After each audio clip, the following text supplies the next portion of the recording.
When it comes to airline travel, Southwest is soaring. The carrier just celebrated 45 years of service. It flies more domestic passengers than any other airline. More domestic passengers than any other airline. Southwest saw a record passenger load in May, more than 85%. But it has not been an entirely smooth ride for travelers. We have shown you the airport security lines lasting hours. Now there are warnings about a critical shortage of air traffic controllers. Gary Kelly is Southwest Airlines chairman, president, and CEO. He has all the top jobs. Yeah. We're pleased to welcome him back to Studio 57. Yeah. Good morning. Good morning. Great to have you back. Great to be back. So what are you going to do about these challenges that you have, these problems that you have, and these things that concern all of us who travel a lot? Keep working at it. You know, our number one priority is taking great care of our customers, and it's a very integrated experience. We work with the federal government in the form of the FAA and the TSA. Everybody wants to do a good job for our customers, but we've got some challenges, and we need to do better. I have one small pet peeve, just personal.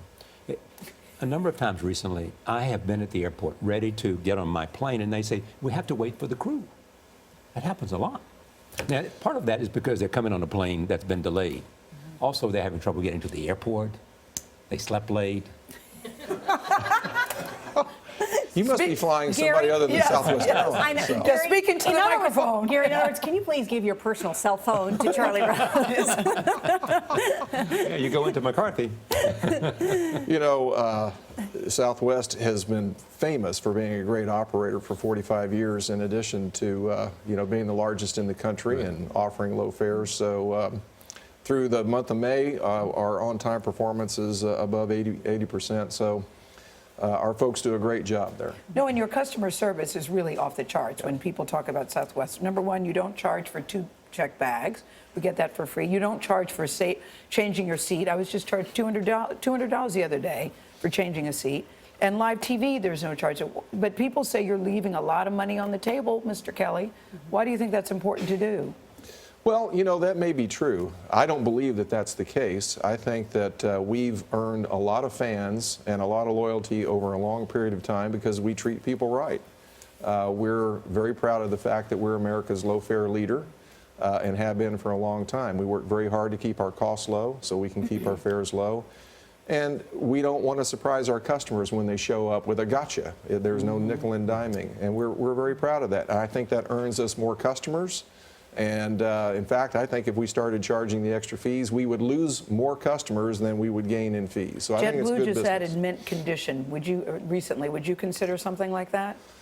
No, that's really not part of what we do. We focus on taking care of every single customer. We have an all-coach cabin. There are no second-class customers on Southwest Airlines. Everybody is important, and we also focus on short to medium haul flights. We don't have any ultra long haul flights.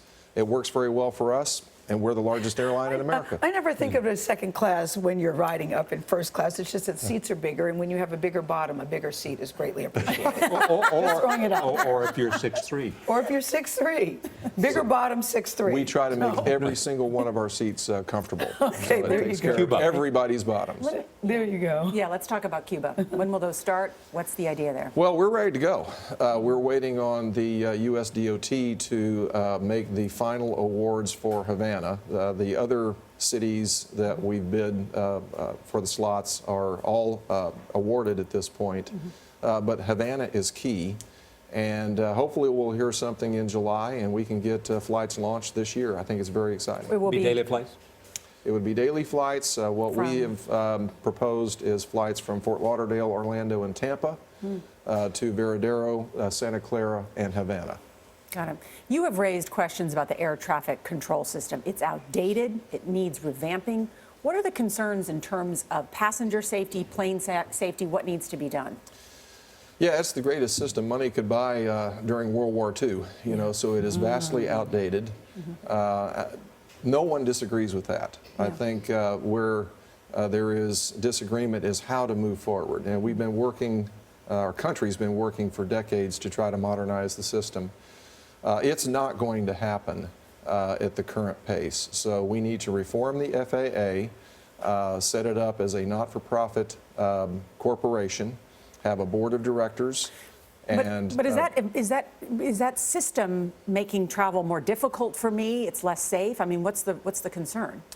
it is not less safe, but in order to keep it safe, it becomes less and less and less efficient. So if you look at your flight times today compared to even 20 years ago, it will take you longer to get from New York to Washington. Well, the FAA does say this, Gary. I don't mean to interrupt you, but I see the clock is ticking. The FAA is making very significant progress, modernizing the world's busiest and most complex aviation system, despite budget cuts and funding uncertainty. You agree? No. No. No, I think that it is our colleagues in the FAA are clearly to be applauded for the efforts that they put forth. They are clearly making some progress, but we have a very, very long way to go. And as they admit in that statement, it's against very significant obstacles and odds towards making progress. So we need to take down those barriers. It is a multi-billion-dollar effort that is confronting us. And we need it now, not 25 years from now, if then. So the only way to make more progress is to reform the FAA. You have Wi-Fi on all your flights? We have Wi-Fi on all of our aircraft that are the next generation Boeing 737s. Depends on which plane. We have about 115 classic 737s that do not have the Wi-Fi, and all of those will be retired in September of next year. All right. Gary Kelly, thank you. I had stopped flying Southwest because they don't let me choose my seats with my kids, but I recently flew, and Damian Thomas is one of your flight attendants, and let me tell you, I'm now a Southwest fan because of him. Shout Great out to flight Damian. Shout out Yeah. to Damien. I got his glad to card have right you here. I back. have hung on to it. Shout out to How about a Damian. raise Nice. for Damien? Yeah. I'm telling you, this guy was so good. And Gary will stay with us for an extended conversation on Facebook Live. He'll be in our green room at 9 a.m. with CBS News travel editor Peter Greenberg. You can watch and send in your questions at facebook.com/CBS This Morning.